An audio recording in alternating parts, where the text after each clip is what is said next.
Welcome to special focus with మీ చక్రవర్తి.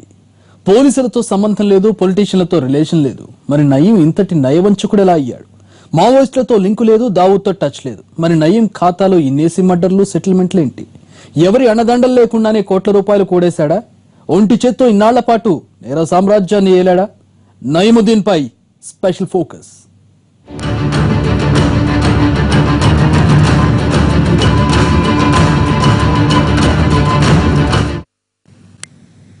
నయీం 2016 సంవత్సరపు భారీ crime blast. ఈ నరహంతకుడి ఎన్కౌంటర్ తో ఒక్కొక్క కాకి చొక్కా గుండెలెదిరాయి, ఒక్కో ఖద్దర్ ప్యాంటు తడిచిపోయింది. నయీం డైరీలు, పెన్ డ్రైవ్లలో పోలీసులు, పొలిటీషియన్ భాగవతాలన్నీ బట్టబయలవుతున్నాయి. సిట్ దర్యాప్తులో ఇవన్నీ బయటపడతాయని ఆశించారు. తీరా హోంశాఖ కౌంటర్ పిటిషన్ చూస్తే అంత సీన్ లేదని తేలిపోయింది. నయీం అంటే ఎవరు, ఇతడికి పోలీస్ పొలిటీషియన్లకి సంబంధం ఏంటి అన్న ధోరణి కనబరచడంతో ఒక్కసారిగా అందరూ షాక్. నయీం కేసు సిబిఐకి అప్పగించాలని పిలువేసిన సిపిఐ నారాయణ ప్రభుత్వం వేసిన కౌంటర్తో భగ్గుమంటున్నారు.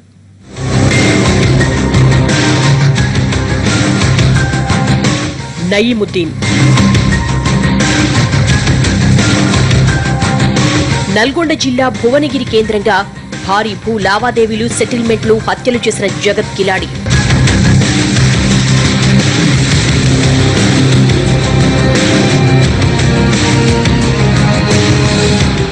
అక్కడ కొట్టి ఇక్కడ కొట్టి ఏకంగా అధికార పార్టీ నేతలకు జలక్కివ్వగల సమర్థుడిగా పేరు సాధించాడు.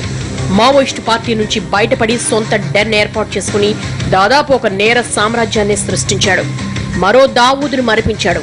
ఒక్క ఎన్కౌంటర్తో నయీం ఇప్పటివరకు చేసిన నేరాలు, ఘోరాల్లో ఎవరెవరి పాత్ర ఎంతెంత అన్న విషయాలు భారీగా బయటపడే అవకాశం ఉందని గంటకు వార్త వెలుగు చూసింది. రోజుకు అరెస్టు జరిగింది. నయీం మూట దారుణమైన నేర కలాపాలకు పాల్పడి భువనగిరి కేంద్రంగా ప్రారంభమైన ఈ మూట కార్యక్రమాలు క్రమంగా రాష్ట్ర వ్యాప్తంగా విస్తరించాయి. నయీం అరాచకులు ఎంతో మంది బలైపోయినారు. ప్రజలు భయగుప్పెట్లో బ్రతకాల్సిన పరిస్థితులు దాపరించాయి. నయీం చనిపోయాడని తెలియగానే కొందరు కాకీలు, మరికొందరి ఖద్దర్ల పని ఇక అయిపోయినట్టే అన్న మాట వినవచ్చింది. ఓ దశలో నయీం వ్యవహారం suspense thriller cinema daily serial గా వస్తే ఎలా ఉంటుందో అలా జనాన్ని టెన్షన్ పెట్టింది, ఉత్కంఠ రాజేసింది. స్పెషల్ ఇన్వెస్టిగేటివ్ టీం రంగంలోకి దిగి ఒక్కో నయీం నేరాన్ని బయటపడేస్తుంటే, నయీం ఆగడాలను దగ్గరుండి రికార్డ్ చేస్తుంటే, ఇతడి ఇన్నేసి నేరాలు ఎలా చేశాడు, హైదరాబాద్ చుట్టుపక్కల ఇంతటి క్రిమినల్ ఇన్నాళ్లు ఎలా బతికి బట్టకట్టగలిగాడు అన్న అనుమానాలొచ్చాయి. సంచులకెత్తిన కోట్లాది రూపాయల ఆస్తులను చూసి ఆశ్చర్యపోని వాళ్ళుండరు. అంతగా నయీం అరాచకాలు బయటపడ్డాయి.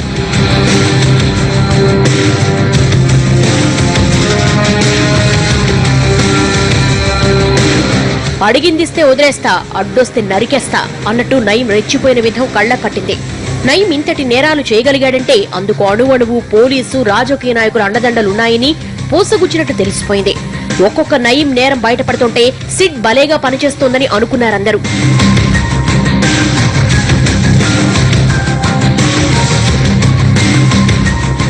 ఇక్కడే సిపిఐ నారాయణకు అనుమానం వచ్చింది. సిట్ అంటే ఎవరు? లోకల్ పోలీసులే. వీళ్లపై ఎంతో రాజకీయ ఒత్తిడి ఉంటుంది. దానికి తోడు సిట్ ప్రధానాధికారిపై కూడా నారాయణకు ఎన్నో అభ్యంతరాలున్నాయి. సిట్ ఈ కేసుకు న్యాయం చేయగలదా అన్నది నారాయణ ప్రధాన ఆరోపణ. దీంతో కేసును సిబిఐకి అప్పగించాల్సిందిగా ప్రజా వ్యాజ్యం వేశారు.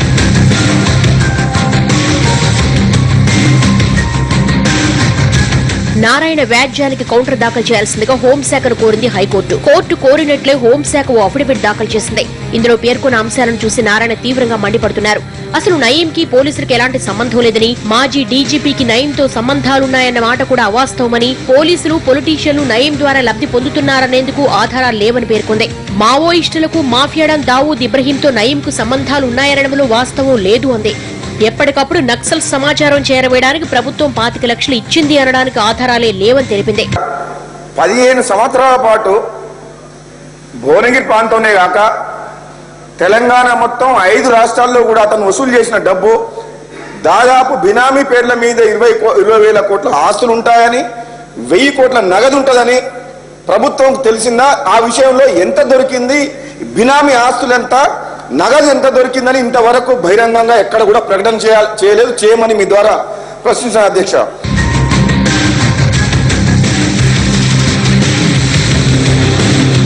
అయితే ఏపీ, తెలంగాణ, గోవా, మహారాష్ట్ర, ఛత్తీస్గఢ్లలో నయీం ఆస్తులపై విచారణ ఇంకా కొనసాగుతోందని, ఇప్పటివరకు 175 కేసులు పెట్టి 125 మందిని అరెస్టు చేసినట్లు ప్రకటించింది. ఇప్పటి వరకు 848 మంది సాక్షులను విచారించామని, 217 మందిని ప్రశ్నించాల్సిందని తన కౌంటర్ అఫిడవిట్ లో వివరించింది తెలంగాణ హోంశాఖ.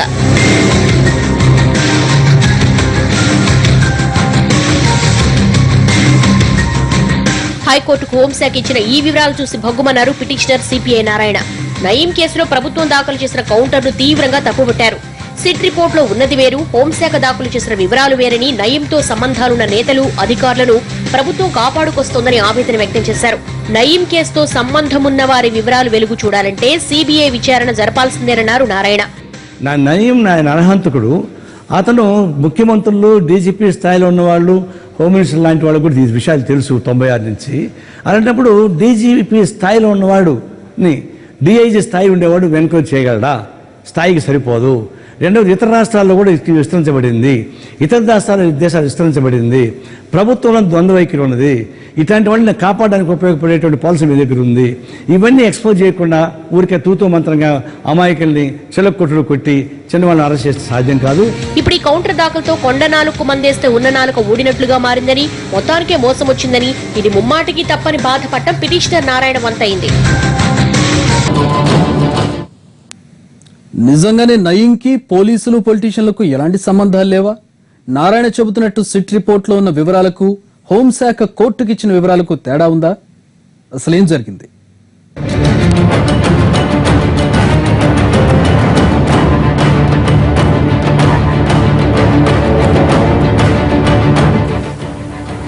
నయీం ఎదిగింది పొలిటీషియన్ల చేతుల్లో, నేర సామ్రాజ్యాన్ని విస్తరించింది పోలీసుల అండదండలతో. ఇది జగమెరిగిన సత్యం. కానీ సింపుల్ గా తెలంగాణ హోంశాఖ నయీంకు పోలీసులు, పొలిటీషియన్లతో ఎలాంటి సంబంధం లేదని ఒక మాటలో తేల్చేసింది. ఇది విన్న వాళ్ళు ఒక్కసారిగా షాక్ అయ్యారు. ఇన్నాళ్లు నయీం కేసు మొత్తం పోలీసుల నేతల చుట్టూ తిరిగింది. ఈ కేసులో అరెస్టైన 125 మంది నయీం అనుచరులు, బంధువులే.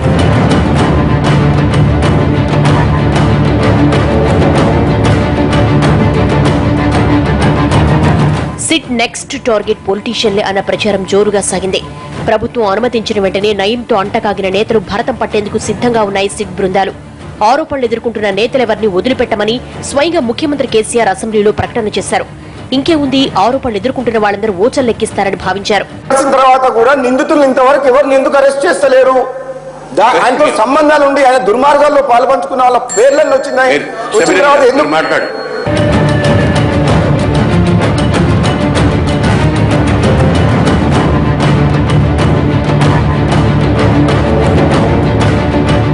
తెలంగాణ డీజీపీ కూడా ముఖ్యమంత్రి చేసిన ప్రకటననే మరోసారి వినిపించారు. దర్యాప్తు కొనసాగుతోందని, ఆధారాల కోసం అన్వేషిస్తున్నామన్నారాయన. డీజీపీ ప్రకటించిన కొద్ది గంటల్లోనే నయీం కేసు తుస్సుమందే. హోంశాఖ హైకోర్టులో దాఖలు చేసిన కౌంటర్లో అసలు నయీంకు, కాకీలు, ఖద్దర్లతో ఎలాంటి సంబంధాలు లేవని తేల్చేసింది.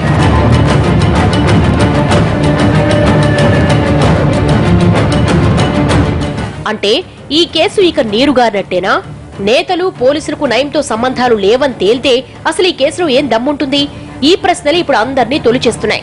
కనీసం 10 మంది ఎమ్మెల్యేలు, ఎమ్మెల్సీలతో నయీంకు సన్నిహిత సంబంధాలున్నట్టు సిట్ దర్యాప్తులో వెల్లడైంది. నయీంను అడ్డు పెట్టుకుని భారీ సెటిల్మెంట్లు చేసి కోట్లకు కోట్లు దండుకుంటున్నారన్న దానిపై కూపీలాగిన సిట్ కు ఎన్నో విషయాలు తెలిసాయి.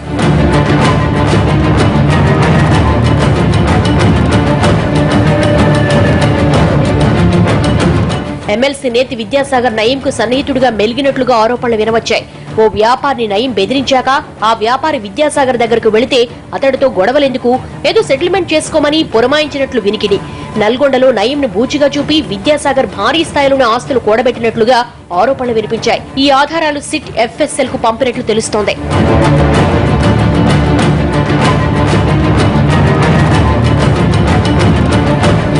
నల్గొండ జిల్లాలో మరో నేత చింతల వెంకటేశ్వరరెడ్డి కూడా నయీంతో సన్నిహిత సంబంధాలున్నట్లు తేలింది.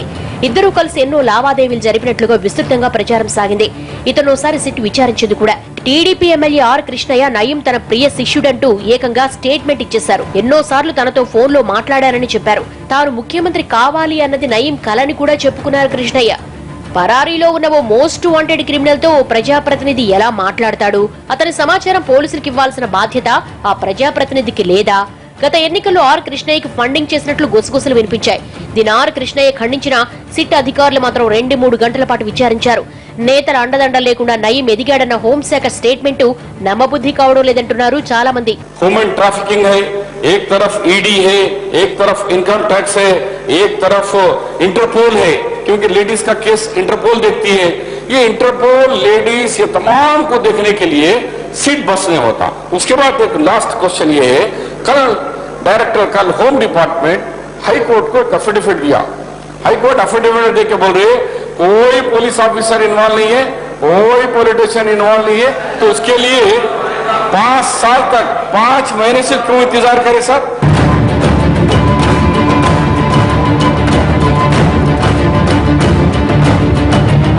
నయీం 50 హత్యలు చేసినట్లుగా రికార్డులు చెబుతున్నాయి. ఏ ఒక్క కేసులోనూ నయీం పోలీసులకు చిక్కలేదు. కానీ రికార్డుల్లో మాత్రం అతడు నిందితుల జాబితాలో ముందుంటాడు. హైదరాబాద్ చుట్టుపక్కల నివాసం ఉండే నయీం జాడ నిజంగానే పోలీసులకు తెలీదా? మోస్ట్ వాంటెడ్ గ్యాంగ్స్టర్ హైదరాబాద్ లో దర్జాగా ఉంటే నిఘా విభాగం పోలీసు అధికారులు ఏం చేసినట్లు పోలీసుల కళ్లు గప్పే నయీం తప్పించుకు తిరిగాడా?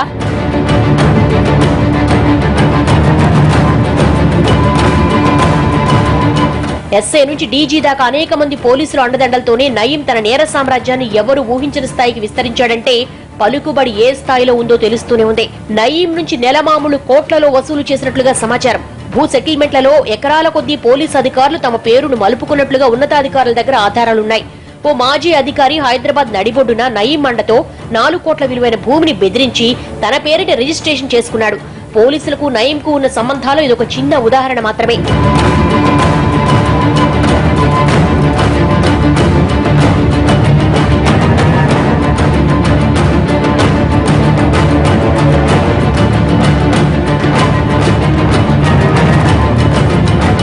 పదకొండు మంది పోలీసు అధికారులకు నోటీసులు ఇచ్చిన సిట్ వాళ్ళని విచారించింది కూడా. స్టేట్మెంట్లను సైతం రికార్డ్ చేసింది. ఏ అధికారి ఏ స్థాయిలో నయీం మండతో కోట్లు కూడబెట్టాడో సిట్ విచారణలో తేటతెల్లమైంది కూడా. అసలు సెటిల్మెంట్లు చేసే సమయంలో నయీం ఉన్నతాధికారుల పేర్లు చెప్పి బాధితులను భయపెట్టేవాడని కూడా సమాచారం. ఇలా నయీంతో అంటగాగిన పోలీసులు తమకు మట్టి అంటుకోకుండా నయీం పేరు చెప్పి కోట్లు దండుకుంటున్నారన్నది ఓపెన్ సీక్రెట్.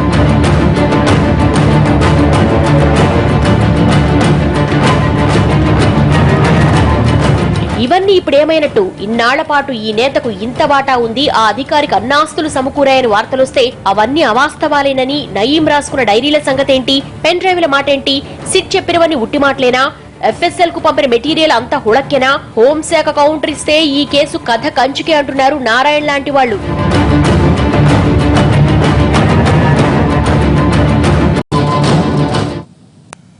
నయీం మాజీ మావోయిస్ట్ గా, ఇన్ఫార్మర్ గా, తర్వాత గ్యాంగ్స్టర్ గా మాత్రమే ఎదిగాడని తెలుసు. అతడి మరణం తర్వాత ఎంతటి నరరూప రాక్షసులో ఒక్కొక్కటి బయటపడ్డంతో ఉలిక్కిపడ్డారు. ఇంత దారుణమా? ఈ కాలంలో కూడా ఇలాంటి వాళ్ళున్నారా? ఇంతమంది పోలీసులు, ఇంత పెద్ద కోర్టులు, చట్టాలు, న్యాయాలు కాపు కాస్తుండగా ఒక వ్యక్తి ఇంత కిరాతకంగా ఎలా ప్రవర్తించాడు? ఈ ప్రశ్న వేసుకుని వాళ్ళు లేరు. మరి ఇదంతా ఎలా సాధ్యం? నయవంచక నయీం ఒక్కడే ఇంతటి నేరాలు ఘోరాలు చేశాడా? ఇది నిజమేనా?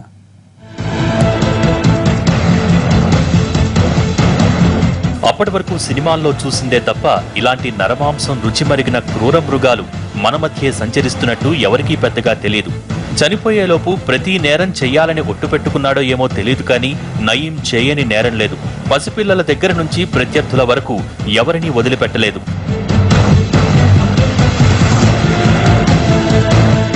ఒకటి కాదు, రెండు కాదు, తనకు తెలిసిన నేరమల్లా చేశాడు. తనకు అడ్డుగా భావించిన వాళ్లను అంతం చేయటం నుంచి మొదలు పెడితే డబ్బున్న వారిని బెదిరించి డబ్బు వసూలు చేయటం, అడిగింది ఇస్తే సరి లేకుంటే నరికి చంపటం సమస్తం చేశాడు. తాను అనుకున్న నేరం చేయటానికి భారీ స్థాయిలో సామ్రాజ్యం స్థాపించాడు. చెల్లెలు భార్య, బావుమర్ది, చిన్ననాటి స్నేహితులు, మావోయిస్టు ఉద్యమకాలంలో పరిచయమైన వాళ్లు అందరినీ ఏకం చేశాడు. వీళ్లందరినీ వాడుకుని లెక్కలేనన్ని నేరాలు చేసి కోట్లకు కోట్లు కూడగట్టాడు. అతని దగ్గర AK-47 ఈ ఎన్కౌంటర్ లో దొరికింది. రెండోది some thousands lakhs rupees below 1 crore rupees వరకు క్యాష్ దొరికింది. క్యాష్ అనగానే అధ్యక్ష ఇన్కమ్ ట్యాక్స్ వస్తుంది. AK-47 రైఫల్స్ మిలిటరీ వాళ్ళదంటే మిలిటరీ ఇంటెలిజెన్స్ వస్తుంది. దాని తర్వాత చాలా స్త్రీలకు ఇక్కడ దుబాయ్కి కానీ గల్ఫ్ కంట్రీస్కి పోతున్నాయంటే అక్కడ హ్యూమన్ ట్రాఫికింగ్ వచ్చింది. మామూలుగా అయితే ఒక క్రిమినల్ 1-2 కేసులకే కటకటాల్లో ఇరుక్కుని జీవితాంతం జైలు జీవితం గడపాల్సి వస్తుంది. నయీం అలా కాదు. ఏకంగా 50 హత్యల్లో అతడి పేరు మొదట వినిపించినా ఎక్కడా అరెస్టైన దాఖలాలు లేదంటే మన పోలీసులు ఉన్నట్టా లేనట్టా అంటారు కొందరు. ఇన్నేసి సెటిల్మెంట్లు చేసి కోట్ల రూపాయలు సంపాదించడమంటే ఏ అండదండలు లేకుండా ఎలా సాధ్యం?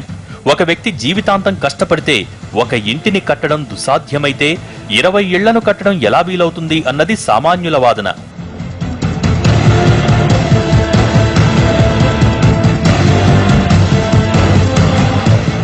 నయీం ఒక సమాంతర వ్యవస్థనే ఏర్పాటు చేసుకున్నాడన్నది బహిరంగ రహస్యం. నేరస్తుడిగా నిలదొక్కునే వరకు పోలీసులకు సలాములు చేసిన నయీం తర్వాతి కాలంలో వారి చేత తనకు సెల్యూట్ కొట్టించుకునే స్థాయికి చేరుకున్నాడు. ఎవరూ ఊహించినంత భారీ నెట్వర్క్ ఏర్పాటు చేసుకుని చెలరేగిపోయాడు. ఇవన్నీ కూడా పోలీసులకు తెలియనివి కాదు. దావూద్ ఇబ్రహీం కన్నా పవర్ఫుల్ గా మారి ప్రవర్తించాడు. దావూద్ ఎక్కడో పాకిస్తాన్లో దాక్కుని నేరాలను విస్తరించుకుంటూ పోతే నయీం మాత్రం ఇక్కడే మన మధ్యనే ఉంటూ చేయరాని పనులన్నింటినీ నిరభ్యంతరంగా చేస్తూ పోయాడు. ఇదంతా సామాన్యులు చేయటానికి ఎలాంటి పరిస్థితుల్లో వీల్లేని నేరాలు. గట్టిగా పేకాడితేనే ఊచల్లెక్క పెట్టాల్సిన పరిస్థితి ఉంటే నయీం ఇంతటి నయవంచన ఎలా చేయగలిగాడు? ఎవరి సపోర్టు లేకుండా సాధ్యమేనా?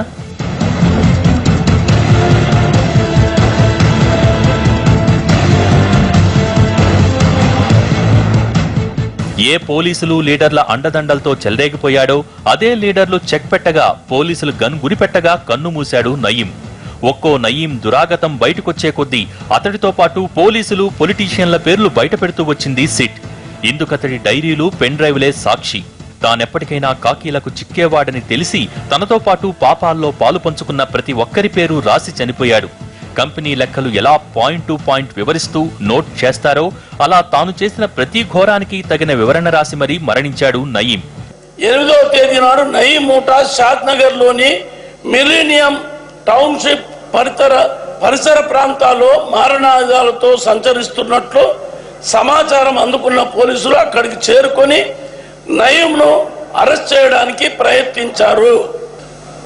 ఆ సందర్భంలో జరిగిన ఎదురుకాల్పుల్లో నయీం హతమయ్యాడు. సంఘటనా స్థలంలో పోలీసులకు ఒక AK-47 రైఫిల్తో పాటు 9 mm పిస్టళ్లు, మందుగుండు సామాగ్రి లభించింది. నయీం నేర చర్యలకున్న నివృత్తిని తీవ్రంగా పరిగణించి ప్రభుత్వం పూర్తి స్థాయి దర్యాప్తు కోసం ప్రత్యేక బృందాన్ని సిట్టును నియమించింది. నయీం డైరీలను బట్టి చెబితే పోలీసులకు నయీంకు ఉన్న సంబంధం అంత సామాన్యమైంది కాదని తెలుస్తోంది. ఈ గ్యాంగ్స్టర్ ఎలాంటి సమాచారం అడిగినా పోలీసులు వెంటనే ఇచ్చేవాళ్లని తెలుస్తోంది. నయీం ఎవరినైనా టార్గెట్ చేస్తే కనీసం 4 రోజుల పాటు వారి కదలికలపై నిఘా పెడతాడు. ఫోన్ చేసి వారి గురించి వాళ్లకే చెబుతుంటే వాళ్లపై ప్రాణాలు పైకి చేరేవి. ఆ తర్వాత నుంచి దినదినగండంగా గడిచేది. ఇదంతా నయీంకి ఎలా సాధ్యమైంది అంటే అందుకు పోలీసులతో ఉన్న సంబంధాలే కారణమని ప్రత్యేకించి చెప్పనక్కర్లేదంటారు.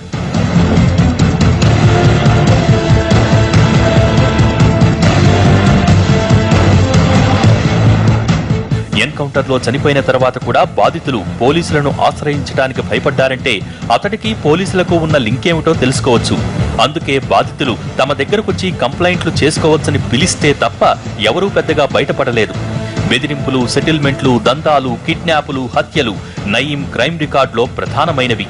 ప్రాణం పోయే వరకు నేరాలు చేస్తూ పోయాడు ఈ నరరూప రాక్షసుడు. IPS వ్యాస్, పౌర హక్కుల సంఘ నేతలు, ప్రజా గాయకులు నయీం చేతిలో హతమైన వారిలో ఉన్నారు. మావోయిస్టు మాజీ నేత సాంబశివుడు సోదరులు పటోళ్ల గోవర్ధన్ రెడ్డి లాంటి వాళ్లు నయీం చేసిన హత్యాకాండంలో బలైనవారే. ఇన్ని చేసినా నయీం చిక్కలేదంటే అదంత తేలిగ్గా సాధ్యమయ్యే పనేనా అన్నది సామాన్యుల ప్రశ్న. ఎందరో మాజీ నక్సలైట్లు జనజీవన స్రవంతిలో కలిశారు. కానీ నయీంలా నయవంచనకు పాల్పడలేదు. హైదరాబాద్ నుంచి గోవా వరకు నయీంకి ఎన్ని రహస్య స్థావరాలు ఉన్నాయో తెలుసుకుని పోలీసులే షాక్ అయ్యారంటే అతడి క్రైమ్ రేంజ్ ఏంటో తెలుసుకోవచ్చు. ఇప్పటి వరకు సిట్ 143 కోట్ల రూపాయల ఆస్తులను సీజ్ చేసిందంటే ఏ స్థాయిలో నేరాలు చేశాడో ఊహించుకోవచ్చు. నయీంతో సంబంధం ఉన్న వాళ్ళందరినీ అరెస్ట్ చేసి ఎంక్వైరీ చేస్తే మరిన్ని అరాచకాలు బయటపడతాయో తెలీదు. వచ్చే ఏడాదైనా నయీం కేసులో పురోగతి లభిస్తుందని ఆశిస్తే సంవత్సరాంతంలో ఇంతకన్నా ఎక్కువ ఊహించకండి అన్న సంకేతాలిచ్చింది తెలంగాణ హోంశాఖ. తన కౌంటర్ పిటిషన్లో నయీంకి పోలీసులకు, పొలిటీషియన్లకి ఎలాంటి సంబంధాలు లేవని తేల్చడంతో ఇక ఈ కేసులో పెద్దగా పురోగతి ఉండకపోవచ్చని అంటున్నారు. నయీం గురించి మరిన్ని వివరాలు బయటపడతాయని జనం ఊహించటంలోనూ న్యాయముంది. ఎందుకంటే ఈ కేసు గురించి అసెంబ్లీలో వాడీవేడిగా చర్చ జరిగింది. ముఖ్యమంత్రి కేసీఆర్ సైతం స్పష్టమైన ప్రకటనలు చేశారు. నయీంతో సంబంధమున్న వాళ్లెవరినీ వదిలిపెట్టేది లేదని అన్నారు. ఇదంతా జరుగుతుందని ఆశిస్తే ఆశాభంగమే అయింది. కేసు మొత్తం తేలిపోయి డొల్లగా మిగిలిందని వాపోతున్న బాధితులు చాలా మందే ఉన్నారు.